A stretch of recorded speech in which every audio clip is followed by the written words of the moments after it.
سو میں آپ کے سامنے کلام مقدس کی تلاوت کرتا ہوں۔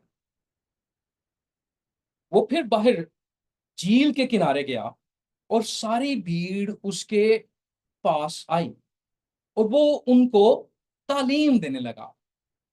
جب وہ جا رہا تھا تو اس نے حلفئی کے بیٹے لاوی کو مسول کی چوکی پر بیٹھے دیکھا اور اس سے کہا، میرے پیچھے ہو لے۔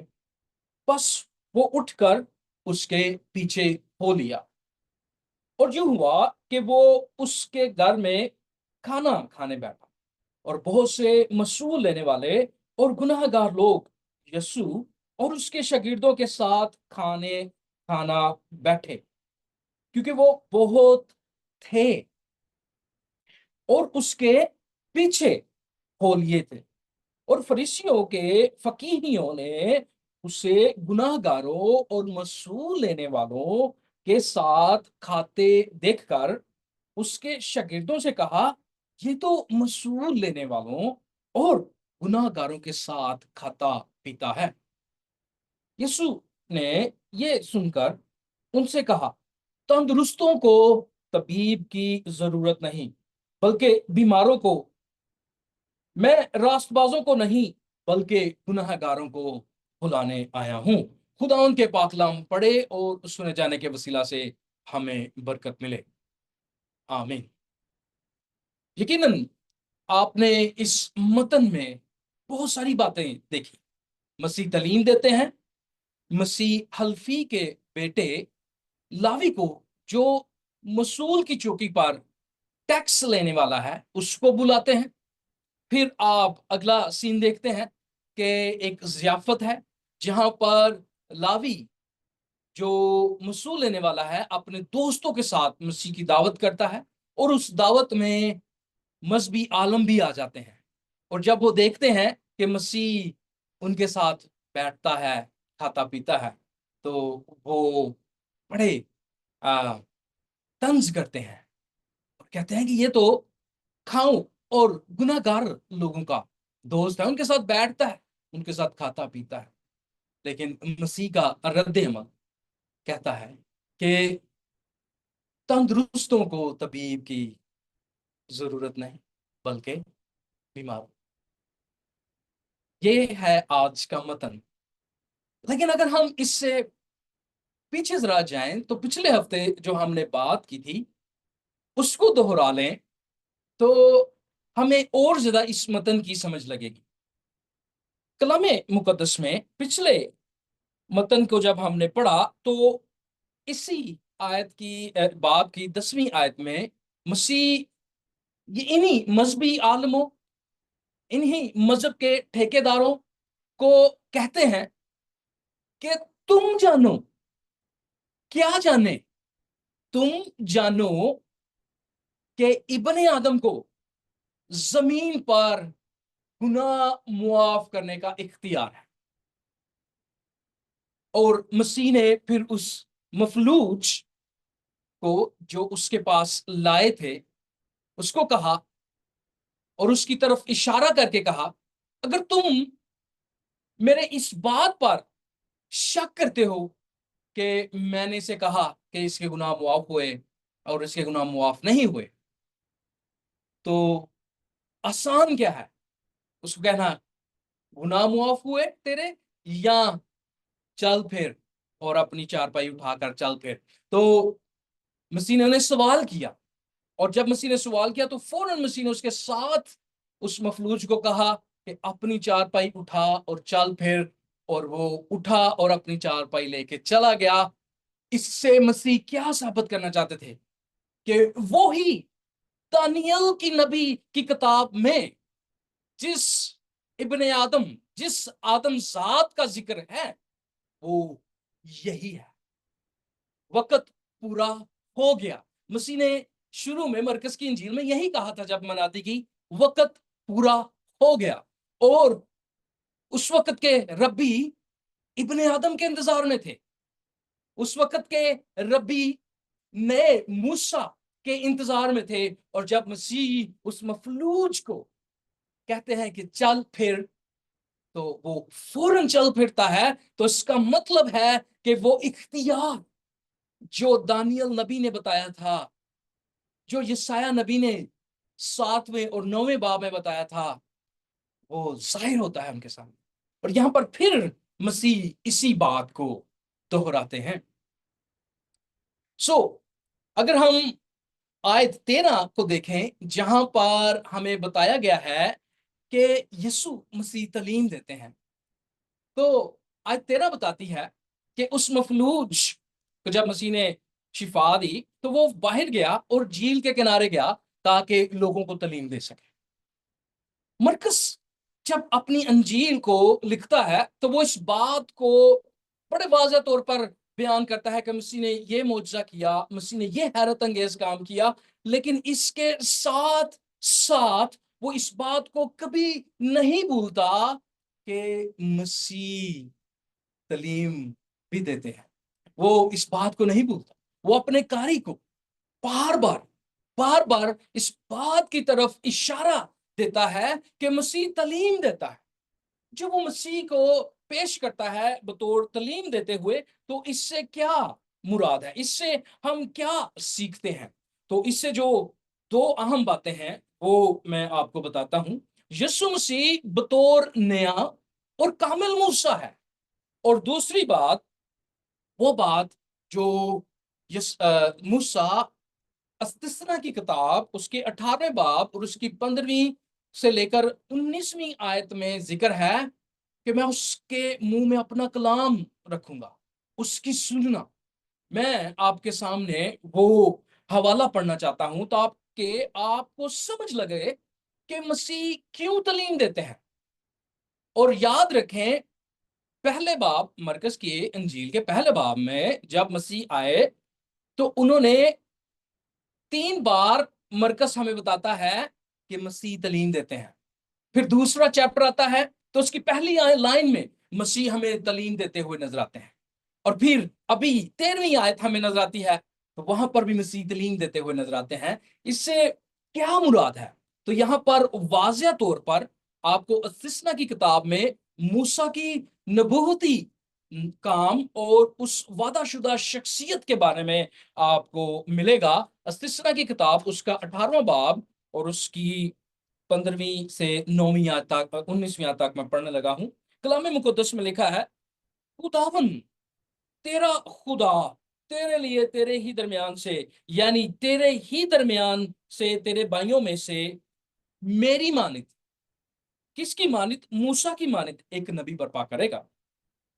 کیا کرنا تم؟ اس کی سننا۔ یہ تیری اس درخواست کے مطابق ہوگا جو تو نے خداوند اپنے خدا سے مجمع کے دن پورب میں کی تھی، کہ مجھ کو نہ تو خداوند اپنے خدا کی آواز پھر سننی پڑے، کیونکہ خدا کی آواز دہشت ناک تھی، ہیبت ناک تھی۔ موسیٰ مکمل طور پر ڈر گیا تھا کہ وہ اگر خدا کی آواز کو سنے گا تو مر جائے گا۔ پھر وہ کہتا ہے، اور نہ ایسی بڑی آگ ہی کا نظارہ ہو تاکہ میں مر نہ جاؤں۔ اور خداوند نے مجھ سے کہا، وہ جو کچھ کہتے ہیں سو ٹھیک کہتے ہیں، یعنی کہ لوگ بھی ڈرے ہوئے تھے۔ میں ان کے لیے، اب خدا کیا کہہ رہا ہے، میں ان کے لیے انہی کے بھائیوں میں سے تیری مانند ایک نبی برپا کروں گا۔ اور خاص بات جس کے لیے ہم یہ حوالہ پڑھ رہے ہیں، اپنا کلام اس کے منہ میں ڈالوں گا، اور جو کچھ میں اسے حکم دوں گا وہی وہ ان سے کہے گا۔ اور جو کوئی میری ان باتوں کو جن کو میرا نام لے کر کہے گا نہ سنے تو میں ان کا حساب لوں گا۔ کیسی زبردست بات ہے! اگر آپ مرکز کی انجیل اس کے 9ویں باب کی 7ویں آیت دیکھیں تو مسیح پہاڑ پر ہیں۔ ہم آنے والے ہفتوں میں اس کے بارے میں سیکھیں گے، لیکن یہاں پر ابھی اس آیت سے اکتفا کریں گے کہ مسیح پہاڑ پر ہیں، ایک دم وہ تبدیل ہو جاتے ہیں۔ موسیٰ پہاڑ پر جاتا ہے، اس کا چہرہ صرف تبدیل ہوتا ہے، لیکن جب مسیح پہاڑ پر جاتے ہیں تو اس کا سر سے لے کر پاؤں تک وہ جلال میں آ جاتا ہے، چمکدار جلال۔ اور جب ہم دیکھتے ہیں وہاں پر پطرس ایک مشورہ دیتا ہے کہ کیوں نہ پھر ہم 3 دربار بنا لیں، ایک موسیٰ کے لیے کیونکہ موسیٰ بھی وہاں پر نازل اس وقت پہاڑ پر مسیح سے ملنے آیا، اور ایلیا کے لیے ایلیا بھی، الیاس بھی آیا۔ تو وہ کہتا ہے کیوں نہ ہم 3 پھر پہاڑ دربار بنا رہے ہیں، ایک تیرے لیے۔ لیکن خدا کا کلام، خدا خود بادل میں ظاہر ہوتا ہے، اور وہاں پر کیا ہے، پھر ایک بادل نے اس پر سایہ کر لیا، اور اس بادل میں سے آواز آئی کہ یہ میرا پیارا بیٹا ہے، اس کی سنو۔ تین چیزیں یہاں پر میں دکھا رہا ہوں آپ کو۔ پہلی بات، مسیح تعلیم دیتے ہیں، اور مرکز جب مسیح کے بارے میں تعلیم کی بات کرتا ہے تو وہ کہتا ہے کہ جب اس نے تعلیم دی تو لوگ حیران تھے اس کے اختیار سے۔ مجھے بتائیں کوئی نبی، رسول یا کوئی اور شخصیت جو الہام کی بات اس نے کہی ہو، میں نے کی ہے، اور اس میں براہ راست کوئی فرشتہ یا کوئی اور شخصیت انوالو نہ ہوئی ہو، لیکن یہاں پر فقط ایک ہی مسیح ہے، اور خدا نے بتایا تھا کہ میں اس کے منہ میں کلام رکھوں گا، اور جب مسیح بولتا ہے تو دراصل الہام بولا جاتا ہے۔ جب مسیح بولتا ہے تو دراصل خدا کی خدائی بولتی ہے اس میں سے، کیونکہ یہ موسیٰ کو بتایا گیا تھا کہ جب وہ بولے گا میرا کلام بولے گا۔ کوئی بھی ہمیں مسیح کی مانند نظر نہیں آتا۔ اس کے ساتھ ساتھ یہودی تاریخ دانوں نے اس بات کا اقرار کیا تھا، جوسفس اور جو ہے فیلو جو اس وقت کے نہ صرف تاریخ دان تھے بلکہ وہ فلاسفر بھی تھے، اور انہوں نے کہا تھا کہ جو نیا موسیٰ آئے گا، جس کے بارے میں استثنا کے بارے میں پیشن گوئی کی گیا ہے، وہ موسیٰ سے بھی بڑا، موسیٰ سے بھی اتم، اور موسیٰ سے بھی اعلیٰ قسم کا شریعت دینے والا ہوگا۔ اور اس شریعت سے میری مراد یہاں پر مسیح نے واقع ہی متی کی انجیل 5ویں باب میں، 6 باب میں، 7ویں باب میں شریعت دی، اور اس سے مجھے یاد آتا ہے پہلے صدی کے مشہور مسیحیوں کے نام، شہید جسٹس، اور پھر ایک اور ہیں کرسٹو پر ان کا نام ہے۔ وہ یوں بتاتے ہیں کہ مسیح دراصل نیا موسیٰ ہوتے ہوئے کامل شریعت دینے والا ٹھہرا۔ اس کے ساتھ ساتھ ایک سیاسی شخصیت بھی، جب اس نے مسیح کی اس تعلیم کو سیکھا، اس تعلیم کو پڑھا، تو وہ بھی اس بات سے انکار کرنے کی جرات نہ کر سکی، اور اس کا نام مسٹر گاندھی ہے۔ مسٹر گاندھی انگلینڈ کی عدالت میں ایک دفعہ کسی مسئلے کے اوپر بات کر رہا تھا، اور وہ انگلینڈ کے جج کو کہتا ہے کہ اگر آپ نے دنیا میں امن دیکھنا ہے، اگر آپ نے دنیا میں سکون دیکھنا ہے اپنے ملک میں اور پوری دنیا میں، تو مسیح کی پہاڑی واز کے مطابق اپنا قانون بنائے، آپ کو نہ صرف اپنے ملک میں بلکہ دنیا بھر میں سکون ملے گا۔ یہ ہے مسیح کی قدرت۔ 2000 سال بعد بھی جب مسیح کی تعلیم پر غور کیا جاتا ہے تو اس اختیار سے نہ مذہبی لوگ اور نہ ہی سیاسی لوگ اور نہ ہی عام و خاص لوگ متاثر ہونے سے بچ نہیں سکتے۔ یہ ہے ہمارے خداوند یسوع مسیح، یہ ہے وہ کلام جو خدا نے اس کے منہ میں رکھا، اس لیے وہ کلمات اللہ کہلایا جاتا ہے، اس لیے وہ کلام مجسم کہلایا جاتا ہے۔ آئے ہم آگے بڑھیں اور اس بات پر غور کریں جب 14ویں آیت میں مسیح لاوی کو بلاتے ہیں، اور کلام مقدس میں لکھا ہے 14ویں آیت میں، جب وہ جا رہا تھا تو اس نے حلفئی کے بیٹے لاوی کو مسول کی چوکی پر بیٹھے دیکھا اور اس سے کہا میرے پیچھے ہو لے، بس وہ اٹھ کر اس کے پیچھے ہو لیا۔ ابھی میں نے اتنی لمبی تشریح بتائی ہے تعلیم دینے کے اوپر، تو یہاں پر اگر آپ کو وہ ساری باتیں ابھی یاد ہیں تو آپ سمجھ گئے ہوں گے کہ مسیح کے الفاظ میں کیسی قدرت پائی جاتی ہے، یسوع نام میں قدرت پائی جاتی ہے، پاک کلام میں قدرت پائی جاتی ہے، اور یہ قدرت آپ کے سامنے عیاں ہے۔ اب میں شاید آپ کو پتا نہیں کہ یہ شخص جو ٹیکس لینے والا لاوی ہے، جو چنگی پر بیٹھا ہے، جس کو مسیح نے بلایا ہے، یہ کوئی عام شخص نہیں تھا، اور یہ کوئی عام سی بات نہیں تھی اس کے لیے کہ مسیح کے پیچھے چل پڑے۔ اس نے بہت ساری قربانیاں دی تھی۔ میں جب اس کے بارے میں مطالعہ کر رہا تھا کہ اس صدی میں، پہلی صدی میں، مسیح کے دور میں جو ٹیکس لینے والے تھے وہ کون تھے اور ان کا معاشرے میں کیا کردار تھا، تو دیکھیں اس شخص نے کتنی قربانیاں دی ٹیکس وصول کرنے والا بننے کے لیے۔ دیکھیں ٹیکس کن کے لیے مسئول ہوتا تھا؟ رومی حکومت کے لیے، اور روم کے کٹ پتلی بادشاہ ہیرودیس کے لیے۔ اب جب یہ شخص وصول کرتا ہے ٹیکس، تو دراصل یہودی لوگ، اسرائیلی لوگ، اس اسرائیل میں رہنے والے لوگ جن کے اوپر روم کا تسلط تھا اور ہیرودیس کٹ پتلی بادشاہ تھا، بس ایک ڈرامہ تھا، تو جب یہ وصول لینے والے، ٹیکس لینے والے ان کے لیے ٹیکس لیتے ہیں تو ان لوگوں کو غردار سمجھا جاتا تھا، غلیظ ترین گنہگار سمجھا جاتا تھا۔ اگر کسی کو کوئی گالی نکالتا تو اس کو ٹیکس لینے والا جو ہے وہ کہہ دیا جاتا، یہ سب سے بڑی اس کے لیے گالی ہوتی۔ اس کے ساتھ ساتھ میں نے کہا کہ یہ ٹیکس لینے والا کوئی وہاں پر عام طور پر نہیں بیٹھا، اس نے جب ٹیکس لینے والی یہ جاب شروع کی تو اس کے ماں باپ نے اس کو چھوڑ دیا۔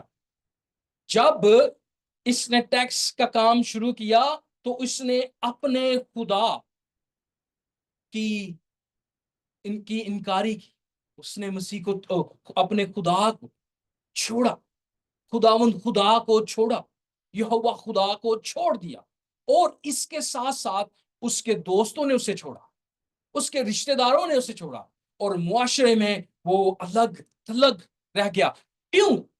کیونکہ اس کے نزدیک پیسہ اس کا خدا بن گیا تھا۔ اس کو پرواہ نہیں تھی کہ وہ خدا کو چھوڑتا ہے، اس کو پرواہ نہیں تھی کہ وہ اس کے رشتہ دار اسے چھوڑتے ہیں، اس کو پرواہ نہیں کہ اس کے ماں باپ اس کو چھوڑتے ہیں، اس کو پرواہ ہے تو صرف اپنے خدا، پیسے کی پرواہ ہے، اس کو پرواہ ہے تو اپنی خود غرضی کی پرواہ ہے۔ اور یہاں پر میں آپ کو بتانا چاہتا ہوں کہ بیس بدلا کیا ہوا دل کا بدلنا چاہیے۔ یہ بندہ جب اس نے یہ نوکری چھوڑی تو اس نے پورا پتا تھا کہ میں نے کتنی قربانی دینی ہے، اور اس نے دی، اور مالدار ہو گیا۔ اور جب ہم اس کو دیکھتے ہیں کہ یہ مسیح کی بات سنتا ہے اور مسیح کہتے ہیں کہ میرے پیچھے ہو لے، تو اس کے بارے میں ایک بڑی پیاری کوٹیشن مجھے ملی۔ بڑے مشہور مشنری جو شہید ہو گئے تھے، ان کا نام تھا جم ایلیٹ، انہوں نے انگریزی میں یہ کہی تھی، لیکن میں اردو میں وہ آپ کو بتا رہا ہوں۔ وہ کہتے ہیں وہ شخص بے وقوف نہیں ہوتا جو وہ چیز دیتا ہے جسے وہ پاس رکھ نہیں سکتا، وہ کچھ حاصل کرے جسے کوئی کھو نہیں سکتا۔ دراصل متی لاوی جو ہے وہ جب اس بات کو دیکھتا ہے، مسیح کو دیکھتا ہے، یقیناً اس نے مسیح کے بارے میں سنا ہو، یقیناً اس نے مسیح کی تعلیم سنی ہوگی، یقیناً اس نے